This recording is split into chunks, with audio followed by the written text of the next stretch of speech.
এক খুদের প্রচেষ্টায় উঠে এলো এক অভিনব মডেল, যা দেখে সেখানকার যারা স্থানীয়রা রয়েছেন বা চিকিৎসকরা রয়েছেন তারাও হতভম্ব হয়ে পড়ে। কিভাবে এক খুদে শিশুর হাতে এক অনন্য মডেল তৈরি হলো। জানা যায় যে সাবরুমের খুদে বিজ্ঞানীর স্যালাইন সুরক্ষা মডেল, আর তাতেই রোগী সেবায় নতুন দিগন্ত।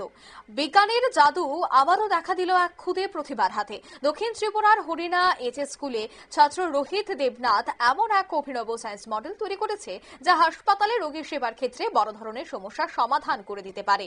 হাসপাতালে রোগীদের চিকিৎসার সময় প্রায়ই দেখা যায় যে স্যালাইন শেষ হয়ে গেলে পাইপে ভ্যাকুয়ামের কারণে রক্ত ফিরে আসে, আর এই ঘটনা রোগীর স্বাস্থ্যের জন্য বড় বিপজ্জনক। কিন্তু কর্মী স্বল্পতার কারণে অনেক সময় নার্স বা চিকিৎসকরা বা চিকিৎসা কর্মীরা সঙ্গে সঙ্গে উপস্থিত থাকতে পারেন না।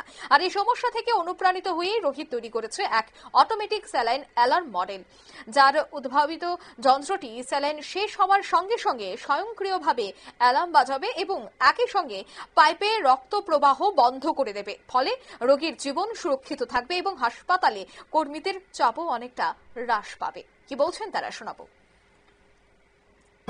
আমাদের কি হয় স্বাস্থ্য পরিষেবায় যে কোনোখানেই হসপিটালে যে স্যালাইন চলাকালীন অনেক সময় কি হয়, সবখানেই তো স্টাফ থাকা সম্ভব না। স্যালাইন শেষ হয়ে যায়, চলতে থাকে, রক্ত এসে পড়ে ওই স্যালাইন সেটের মধ্যে। তো ওটা রোধ করার জন্য রোহিতের একটা অভিনব ইনোভেট আইডিয়া বের করেছে যে